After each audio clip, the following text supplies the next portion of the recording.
क्या इंसानियत का कोई मोल होता है? क्या आज की दुनिया में कोई किसी अनजान, लावारिस इंसान के लिए अपनी रातों की नींद और दिन का चैन कुर्बान कर सकता है? और अगर कोई ऐसा करता है, तो क्या उसकी नेकी का कोई सिला मिलता है? ये कहानी है कविता की, एक ऐसी ही नर्स की जिसने एक लावारिस मरीज में अपने पिता की छवि देखी और उसकी सेवा में अपना सब कुछ लगा दिया। उसे नहीं पता था कि वो मरीज कौन है, कहां से आया है, पर ठीक 1 महीने बाद जब उस मरीज का अरबपति बेटा विदेश से लौटा, तो उस सरकारी अस्पताल में जो हुआ, उसने दौलत और इंसानियत के बीच की हर दीवार को गिरा दिया। तो चलिए, कविता के इस निस्वार्थ सेवा और उसके अविश्वसनीय परिणाम की इस कहानी को महसूस करते हैं। दिल्ली का सबसे बड़ा सरकारी अस्पताल।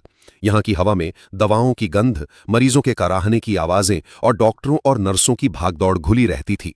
ये सरकारी अस्पताल रोज मौत और जिंदगी की जंग का गवाह बनता था। यहीं काम करती थी 28 साल की कविता, जो पिछले 5 वर्षों से इस अस्पताल के जनरल वार्ड में नर्स थी। वो एक छोटे गांव से आई थी और उसका सपना था अपने बूढ़े माँ बाप की सेवा करना और अपने छोटे भाई की पढ़ाई पूरी करवाना। कविता के लिए नर्स का काम नौकरी नहीं, बल्कि एक मिशन था। जहां बाकी स्टाफ बस काम निपटाते थे, वहां कविता हर मरीज की तकलीफ को अपना दर्द समझती थी। इसलिए मरीज उसे दीदी कह के बुलाते थे। लेकिन अस्पताल का सिस्टम कठोर था, खासकर लावारिस मरीजों के लिए। ना नाम, ना पता, ना रिश्तेदार। उन्हें अक्सर एक कोने के बेड पर डाल दिया जाता था, जहां ना कोई देखभाल होती, ना दवा समय पर मिलती। एक दिन पुलिस एक 70 वर्षीय बेहोश बुजुर्ग को लेकर आई, जिन्हें पार्क की बेंच पर पाया गया था। ना कोई पहचान पत्र, ना मोबाइल, बस शरीर पर मामूली कपड़े। डॉक्टरों ने बताया ब्रेन हैमरेज हुआ है और वे गहरे कोमा में हैं। उन्हें बेड नंबर 24 पर डाल दिया गया, यानी लावारिस बेड। सभी स्टाफ ने उन्हें बोझ मान लिया, पर कविता ने उनके चेहरे में अपने पिता की छवि देखी। उसी क्षण से उसने उन्हें अपना बाबा मान लिया। कविता ने उनकी सेवा अपने जिम्मे ले ली। नर्सिंग ड्यूटी के बाद घंटों उनके पास बैठती, रोज उनके शरीर को साफ करती, ट्यूब फीड का ध्यान रखती, नए कपड़े और कंबल लाती। कभी कभी गीता के श्लोक भी सुनाती। जब साथी कर्मचारी कहते, ये 2 दिन का मेहमान है, क्यों समय बर्बाद कर रही हो, तो कविता मुस्कुराकर कहती, कोई नहीं है तभी तो हम हैं। नर्स का फर्ज सिर्फ दवा देना नहीं, सेवा करना भी होता है। 1 महीने तक बाबा की हालत न सुधरी न बिगड़ी। फिर एक सुबह अस्पताल में चमचमाती बेंटले कार आई। एक अमीर नौजवान उतरा, राजीव मेहरा, लंदन का बड़ा उद्योगपति। राजीव ने रिसेप्शन पर एक तस्वीर दिखाई और पूछा, क्या ये आदमी यहाँ है? ये मेरे पापा हैं, रामनाथ मेहरा, 1 महीने से लापता है। रजिस्टर में नाम नहीं मिला, पर एक वार्ड बॉय पहचान गया, ये तो बेड नंबर 24 वाले बाबा हैं।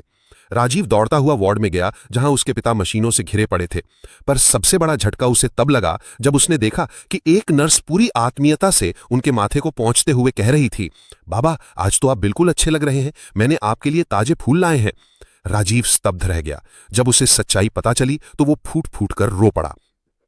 राजीव ने कविता को एक बड़ा चेक देना चाहा, लेकिन कविता ने मना कर दिया। मैंने ये सेवा किसी इनाम के लिए नहीं की साहब, ये तो मेरा फर्ज था। अगर आप सच में कुछ करना चाहते हैं तो दुआ करें कि बाबा ठीक हो जाएं। राजीव को महसूस हुआ कि इंसानियत और सेवा का कोई मूल्य नहीं, सिर्फ सम्मान होता है। उसने ऐलान किया, मैं अपने पिता के नाम पर एक सुपर स्पेशियलिटी चैरिटेबल अस्पताल बनवाऊंगा और उसकी हेड होंगी कविता जी। कविता हक्की बक्की रह गई, बोली, मैं तो एक मामूली नर्स हूं। राजीव मुस्कुराया, आपकी इंसानियत ही आपकी सबसे बड़ी काबिलियत है।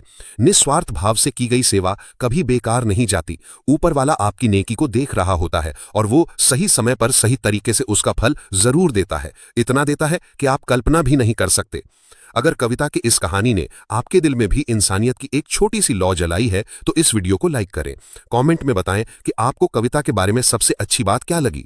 इस कहानी को ज्यादा से ज्यादा शेयर करें ताकि सेवा का ये भाव सब तक पहुंचे। और ऐसी ही और प्रेरणादायक कहानियों के लिए हमारे चैनल को सब्सक्राइब करना न भूलें।